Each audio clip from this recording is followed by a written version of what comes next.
The drive to our lakeside cabin was supposed to be the start of a healing weekend. For 12 years, I had been the steady hand in my marriage to Mark. I managed our bills, organized our lives, and poured every cent of my savings into our future. The sun was setting, casting long, orange shadows over the pine trees as I pulled into the gravel driveway. I was tired, but I was looking forward to the smell of the lake and a quiet night by the fire. I stepped out of the car, stretching my sore back, and walked up to the front porch with my bags. I reached into my purse for the spare key we always kept in the hidden pocket, but when I slid it into the lock, it wouldn't turn. I tried again, pushing harder, thinking the humidity had warped the wood. It wasn't the wood. The lock was completely different. It was a shiny, high-tech electronic keypad that I had never seen before. My heart skipped a beat. I knocked loudly, thinking Mark might have arrived early and changed it for security. No one answered. The house was dark, still and silent. I felt a sudden, cold prickle of fear crawl up my neck. I was locked out of my own home. I pulled out my phone and called Mark immediately. It went straight to voicemail. I tried again and then a third time. My breath was coming in short, jagged gasps as I paced the porch. Finally, my phone buzzed with a text message. It was from Mark. It said, "I need some space, Lena. Don't try to get in. I've changed the codes and the locks. Go back to the city and stay at a hotel for a few days. We will talk when I am ready." I stared at the screen, my eyes blurring with tears of confusion. This wasn't just a petty fight about chores or dinner plans. We hadn't even been arguing lately. His words felt cold and calculated, like a wall being built right in front of my face. I pounded on the door one last time, yelling his name, but the only sound was the wind whistling through the trees. He was deliberately excluding me from the property I had spent 3 years remodeling with my own hands. The shock was starting to fade, replaced by a heavy, sinking feeling in my stomach. Something was very wrong, and Mark wasn't just needing space.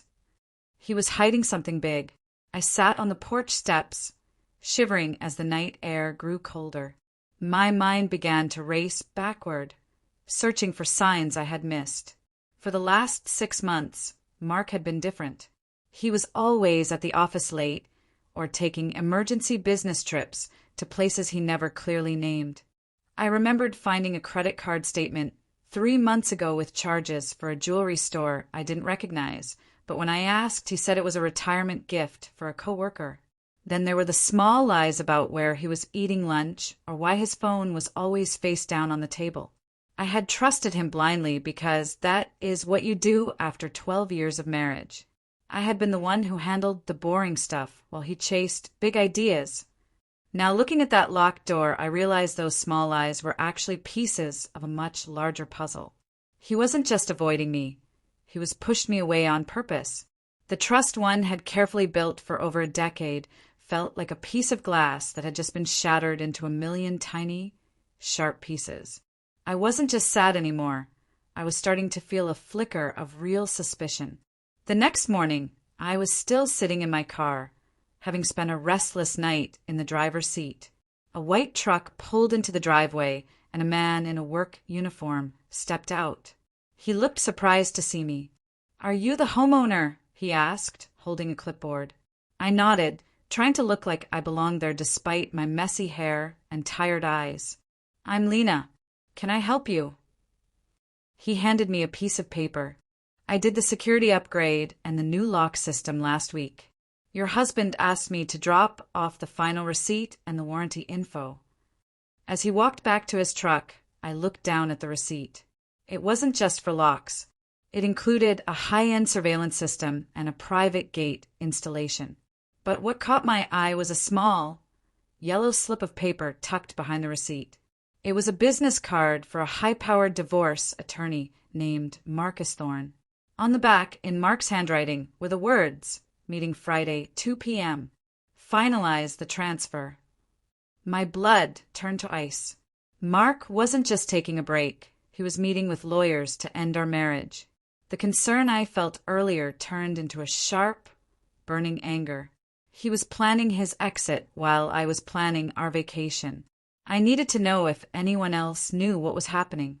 I called my sister, Mia, hoping for some clarity. To my absolute horror, Mark answered the phone. "Hello, Lena," he said. His voice was incredibly calm, almost cheerful, which made my skin crawl. "Why are you calling, Mia?" "I told you I needed space." I was stunned. "Why are you on her phone, Mark?" "Where is she?" He chuckled softly. "We're just having a family brunch. I told everyone you weren't feeling well and decided to stay in the city to rest. Everyone says hi." I could hear the background noise of a restaurant and the familiar sound of my sister's laughter. He was pretending nothing was wrong to my own family. He was painting a picture of a happy husband while he had literally locked me out of our house and met with a divorce lawyer. His ability to lie so easily sent chills down my spine. He was prepared, he was organized, and he was already winning the narrative. I realized then that I was far behind in this game. He was isolating me, making me look like the unstable one while he stayed the perfect husband in everyone else's eyes. I hung up without saying another word. I decided to stay nearby and watch the house from a distance. I parked my car behind a thick grove of trees down the road and walked back through the woods. From my spot behind a large oak tree, I saw things that made my heart race. 2 large moving trucks pulled into our driveway. Men began carrying out some of our nicest furniture, pieces we had bought together. They were also bringing in new things that I didn't recognize. Then I saw a worker installing a new lockbox on the side of the house, the kind realtors use when they're showing a property to buyers. Mark was moving my things out and bringing new things in. He was even installing security cameras at every corner of the roof. It looked like he was preparing the house for a quick sale or a complete takeover. This wasn't just a husband wanting a divorce. This was a man trying to erase my existence from the property I helped pay for. Every time a mover walked past with a piece of my life, I felt a new wave of fury. He was treating our home like a business asset he could just flip. I took out my phone and started recording everything. I needed proof of what was happening. While I was watching the house, a delivery driver pulled up to the end of the driveway. He looked confused because the new gate was closed. I walked out of the woods, brushing leaves off my jacket, and intercepted him. "I can take that," I said, trying to sound professional. "I'm the owner." He handed me a thick envelope and drove away. I tore it open with shaking hands. It was a formal legal notice from a local government office. Mark had filed a quitclaim deed with a forged signature that looked suspiciously like mine. The document claimed that I had officially given up all my rights to the vacation home, transferring the entire ownership into his name only. The date on the paper was from only 3 days ago. My jaw dropped. This was a crime. He was literally stealing the house from me using a fake signature. He didn't just want a divorce. He wanted to leave me with absolutely nothing. He thought he could lock me out, lie to my family, and steal our biggest asset before I even knew what was happening. I realized this wasn't an emotional crisis for him. It was a cold, calculated legal war. He was trying to rob me in broad daylight. I sat back in my car, the legal document resting on my lap like a lead weight. For a moment, I wanted to scream until my lungs hurt. The betrayal felt like a physical blow to my chest. For 12 years, I had supported his failed business ventures, worked double shifts to cover our mortgage, and believed every word he said. Now he was rewarding my loyalty by forging my name to take away my security. I felt a wave of panic. What if he had done this with our main house? What if our bank accounts were already empty? The financial impact of what he was doing could ruin my entire life. But as the panic started to peak, a strange thing happened. A cold, hard wall rose up inside me. I stopped crying. I wiped my eyes and looked at the house through the windshield. Mark thought I was a weak, emotional woman who would just crumble and go to a hotel like he told me to. He forgot that I was the one who managed the books. He forgot that I was the one who noticed every detail. I made a quiet, firm vow to myself right there. I would not be outplayed. I would not let him steal my life. I drove to a nearby library to get onto a secure computer. I needed to move fast. I spent the next 6 hours methodically gathering every scrap of digital evidence I could find. I logged into our joint bank portals and downloaded 5 years of statements. I accessed our shared cloud storage and saved every email and text log that showed my financial contributions to the vacation home. I found receipts for the lumber, the paint, and the contractors I had paid for out of my personal inheritance. I made copies of everything. My careful, organized nature, which Mark used to mock as being too picky, was now my greatest weapon. I saw where he had been moving small amounts of money, $50 here, $100 there, into an account I didn't recognize. He had been planning this for a long time. I built a folder on a thumb drive titled The Truth. Every time I saved a file, I felt a little bit of my power coming back. I wasn't just a victim anymore. I was a researcher. I was building a case that would tear his lies apart. I felt like a detective investigating the murder of my own marriage, and I was finding clues everywhere. While I was at a coffee shop, I ran into an old friend named Elias. He used to work with Mark at his first startup. When Elias saw me, he looked guilty and tried to turn away. I caught his arm. "Elias, tell me what you know," I whispered. He looked around nervously before sitting down. "Lena, I shouldn't tell you this, but Mark has been bragging to the guys. He's been setting up offshore accounts in the Cayman Islands for a year." My heart hammered against my ribs. "Offshore accounts?" Elias nodded. "He's been funneling money from his new tech project into those accounts, so they won't show up in a divorce settlement. He thinks he's a genius. He even has a secret apartment in the city that he bought under a shell company name. This was even bigger than I imagined. It wasn't just the house, it was millions of dollars. Mark wasn't just a liar, he was a high-level fraud. Elias gave me the name of the shell company before he hurried away. I felt a surge of adrenaline. This information changed everything. Mark was playing a high-stakes game, but he had left a trail of breadcrumbs with people he thought he could trust. He didn't realize that people like Elias actually respected me more than they feared him. It was time for my first counterstrike. I didn't call Mark to yell at him. Instead, I called my own attorney, a woman named Sarah who was known for being a shark. I explained everything and sent her the files I had gathered. "Freeze the joint accounts immediately," she told me, "and I'll file a motion to stop any activity on that shell company." Within an hour, I got a notification on my phone. Mark had tried to withdraw $20,000 from our main savings, and the transaction was declined. 10 minutes later, my phone started ringing. It was Mark. I didn't answer. He called again.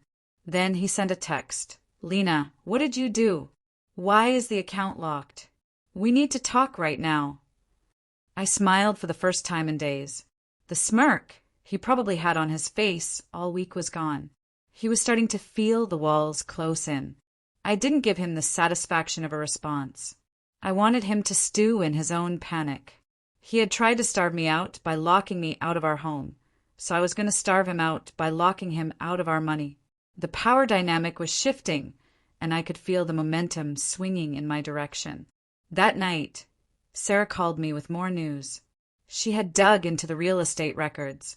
"Lena, he didn't just want to own the house," she said. He already had a buyer lined up. He was going to sell the vacation home this Monday for a cash deal. My stomach turned over. He was going to sell our sanctuary, the place where we spent our summers, to fund a secret second life Elias had mentioned. He was going to take the cash and disappear into his offshore accounts, leaving me with a forged deed and a mountain of legal debt. The betrayal hit me harder than the lockout. He was willing to destroy my entire financial future, just so he could start over without any consequences. But the more it hurt, the stronger my resolve became. I realized that Mark didn't love me, and he probably hadn't for a long time. He saw me as a hurdle to be cleared, not a partner to be respected. I wasn't going to let him jump over me. I was going to be the wall he crashed into. I told Sarah to do whatever it took to stop that sale. I was ready to fight. I decided to play a little game of my own. I found the listing for the vacation home on a private real estate site. It was listed under the name of the shell company Elias told me about. I called the realtor using a burner phone and a fake name, Mrs. Sterling. I told him I was a wealthy investor looking for a quick cash purchase. The realtor was eager to talk. The seller is very motivated, he told me. He wants to close by Monday and is willing to take a lower offer for a fast transaction. I asked him about the ownership, and he admitted there was a minor paperwork issue being settled, but assured me it was fine. I realized Mark was lying to the realtor too. Using my fake persona, I managed to get the name of the bank where the escrow was being held. I was gathering intelligence like a spy. Every piece of information I got was another nail in the coffin of Mark's plan. I was learning his moves before he even made them. He thought he was the only one who could be sneaky, but I was proving him very wrong. I was no longer the wife sitting on the porch. I was the one pulling the strings from the shadows. Finally, I decided to answer one of Mark's calls. I waited until I was in a quiet place and hit the record button on my secondary device. "Lena, you have to fix the bank account," he screamed as soon as I picked up. He sounded frantic and angry. "You are ruining everything. I have business deals that need that cash." I kept my voice very low and very calm. "I'm just doing what you did, Mark. I'm taking some space." There was a long silence on the other end. "Listen to me," he hissed. "That house is mine. I built that life. You were just along for the ride. If you don't unlock those funds, I will make sure you get nothing in the divorce. I have the best lawyers. You're a nobody." His arrogance was staggering. He was admitting to his plan while being recorded. "You forged my signature, Mark," I said clearly. He laughed, a cold, mocking sound. "Good luck proving that. I've handled everything. You're just a bitter woman who can't take a hint." He hung up, thinking he had intimidated me. Little did he know he had just given me a perfect recording of his confession and his true character. He was so sure of his own genius that he was becoming incredibly careless. The next morning, Sarah sent me a scanned copy of the forged deed. "Look at the witness signature," she said. I zoomed in on the document. The witness was a man named Peter Vane. I recognized the name. He was Mark's old college roommate who owed him a lot of money. But there was something else. On the very last page of the original document, which Sarah had obtained from the county clerk, there was a tiny, faint smudge. It looked like a thumbprint in blue ink. Mark had a habit of touching his fountain pen nib when he was nervous. I looked at the signature again. It wasn't just a forgery, it was a bad one. He had traced my signature from an old tax return, but he had missed a tiny loop I always make in the letter L. Even better, the date of the notarization was a day I was actually in the hospital for a minor checkup which I had receipts for. I had a rock-solid alibi. He had been so rushed to steal the property that he didn't check my calendar. I now had a massive legal advantage. I had proof of fraud, and in this state, that meant he could face actual jail time, not just a bad divorce settlement. I didn't stop there. While Sarah handled the legal filings, I started moving my own funds. Over the years, I had kept a small, separate account that Mark didn't know about, mostly birthday money and small bonuses for my job. It wasn't much, but it was enough to hire a private investigator to track his secret apartment. Within 24 hours, the investigator sent me photos of Mark entering a luxury penthouse in the city with a woman I recognized as his tech consultant. They were carrying shopping bags from expensive boutiques. I felt a pang of sadness, but it was quickly replaced by a sense of strategic triumph. I was creating a financial and personal trail that showed he was dissipating marital assets on a mistress. I moved my remaining personal funds into a new, protected account. I was preparing for a decisive strike. I wanted to make sure that when the dust settled, there would be nothing left for him to hide behind. I was building a cage of evidence around him, and he was too busy shopping to notice the bars being installed. I was no longer afraid of the future. I was the one creating it. Saturday arrived, and I found out Mark was hosting a weekend retreat at our vacation home for his business partners. He wanted to show off the property before he sold it. This was my moment. I didn't hide in the woods this time. I put on my best dress, did my hair, and drove straight up to the new gate. I used the emergency code I had squeezed out of the realtor during my Mrs. Sterling call. The gate swung open. I drove up the driveway and saw 4 expensive cars parked there. Mark was standing on the deck, a glass of wine in his hand, laughing with 3 men. When he saw my car, his face turned a ghostly shade of white. He almost dropped his glass. I stepped out of the car, looking calm and confident. "Hello, everyone," I said with a bright smile. "I'm Lena, the owner of this beautiful home. I hope Mark is taking good care of you." The guests looked confused, then looked at Mark. His hand was shaking. My presence alone was enough to unnerve him completely. He hadn't expected me to show up, let alone look so composed. The stable husband was suddenly sweating in front of his peers. Mark tried to pull me aside, hissing under his breath, "Get out of here right now, Lena! You're embarrassing yourself." I didn't budge. I spoke loud enough for the guests to hear. "Embarrassing myself? I just wanted to make sure your friends knew the house isn't actually for sale, despite what the illegal listing says." One of the men, a potential investor, frowned. "Not for sale?" Mark said the closing was Monday. I smiled sweetly at the man. "Oh, I'm afraid there's been a misunderstanding. You see, someone forged my signature on the deed. It's a whole legal mess. The police are actually very interested in it." The color drained from Mark's face. I wasn't being loud or hysterical. I was being helpful. I started showing the guests some vacation photos on my tablet, which were actually screenshots of the bank freezes and the fraud notices. I was leaking selective information to his business contacts, revealing his deception while maintaining my own integrity. Within 20 minutes, 2 of the investors made excuses and left. They didn't want to be anywhere near a fraud investigation. Mark's reputation, the thing he valued most, was beginning to crumble right in front of him. After the guests fled, the house fell into a heavy, suffocating silence. Mark was pacing the living room like a trapped animal. "You've ruined me," he growled. I sat down on the sofa we had picked out together. "No, Mark, you ruined yourself. I'm just showing everyone the wreckage." I pulled out my phone and played the recording of him screaming that I was a nobody and admitting to the plan. Then I laid the forged documents on the coffee table. "I have the thumbprint, I have the hospital alibi, and I have the photos of your penthouse," I said calmly.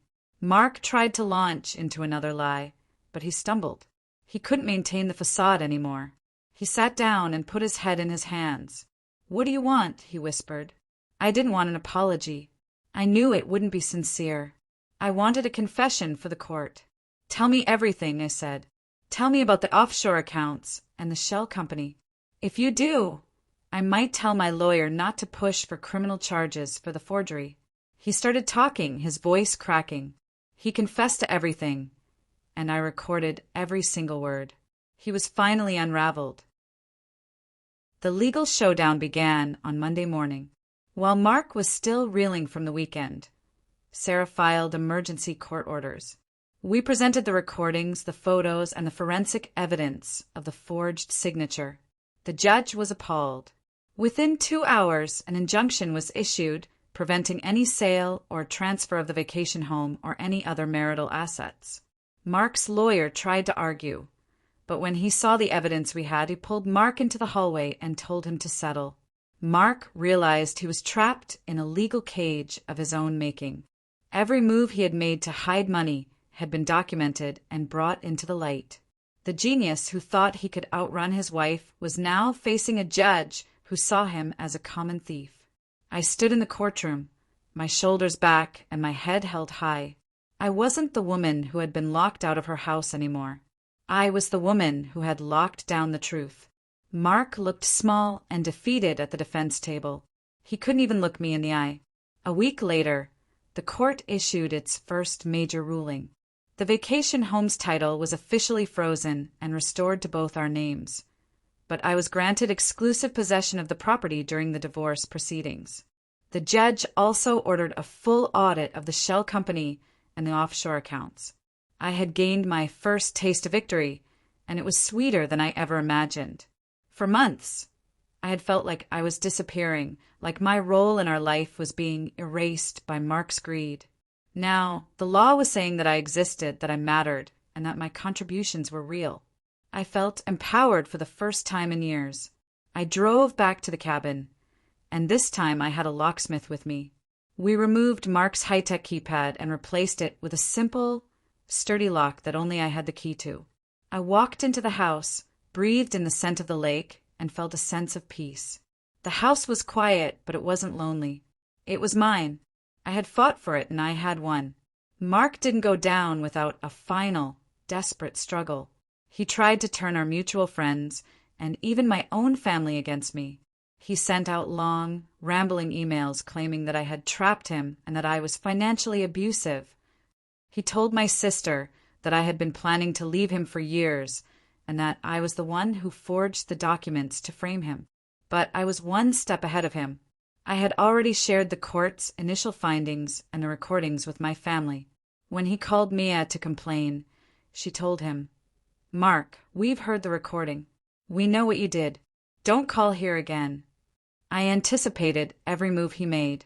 When he tried to hide more money, Sarah was there to catch it. When he tried to spread rumors, the truth was already there to counter them. I was building a wall of public and private support, quietly and steadily. His attempts to manipulate people only made him look more desperate and guilty. He was losing his friends, his family's respect, and his dignity. I didn't have to say a word. His own actions were doing the work for me. The final hearing was the moment of full exposure. We sat in a large, wood-paneled room with a court-appointed auditor. One by one, Mark's secret accounts were displayed on a screen for everyone to see. The amounts were staggering. Millions of dollars funneled through the shell company into the Cayman Islands. The tech consultant was also called to testify, and she admitted that Mark had used marital funds to pay for her apartment and lifestyle. Mark's reputation crumbled completely. His business partners, who were watching the proceedings, immediately cut ties with him. He was no longer the successful entrepreneur. He was a man who had been caught stealing from his wife. The auditor's report was the final nail in the coffin. It showed a clear pattern of fraud and deception. Mark sat there, his face red with shame, as the judge listed his crimes and ethical failures. The room felt heavy with the weight of the truth. I felt a strange sense of relief. It wasn't about the money anymore. It was about the fact that no one could ever believe his lies again. He was fully exposed, and there was nowhere left for him to hide. In the end, the justice was poetic. The final divorce decree was more than I could have hoped for. Because of the fraud and the forgery, the judge awarded me full 100% ownership of the vacation home and our city apartment. I was also granted a significant portion of the funds discovered in the offshore accounts as compensation for his secret schemes and the emotional distress he caused. Mark was left with very little, just enough to pay his mounting legal fees and the back taxes he owed on the hidden money. He had meticulously tried to hide everything so he could have a new life, and in doing so he lost everything from his old one. He had tried to lock me out of my house, and now he was locked out of the life he had spent years building. I had beaten him on my own terms, using my brain and my patience instead of his lies and anger. As I signed the final papers, I felt a massive weight lift off my shoulders. I had my security back, but more importantly, I had my self-respect. I had proven that I was not a nobody. 3 months later, I was sitting on the deck of the vacation home, watching the sun set over the water. The air was cool and crisp, and the lake was as smooth as glass. I had turned the cabin into a successful boutique rental for writers and artists, and I was thriving in my own career. I felt free. Mark was gone from my life, facing the long-term consequences of his actions, including a suspended sentence for the forgery. I didn't hate him anymore. I just felt sorry for him. He had been so focused on more, that he forgot how to value what he already had. I took a sip of my coffee and looked at the new key on the table. It was a simple silver key, but to me, it represented my reclaimed life. I had used the ashes of his betrayal to spark a new beginning, one built on honesty and strength. As the stars began to twinkle in the night sky, I realized that being locked out was the best thing that ever happened to me. It forced me to stop being along for the ride and start being the driver of my own destiny. I was at peace, and for the first time in 12 years, the future looked beautiful.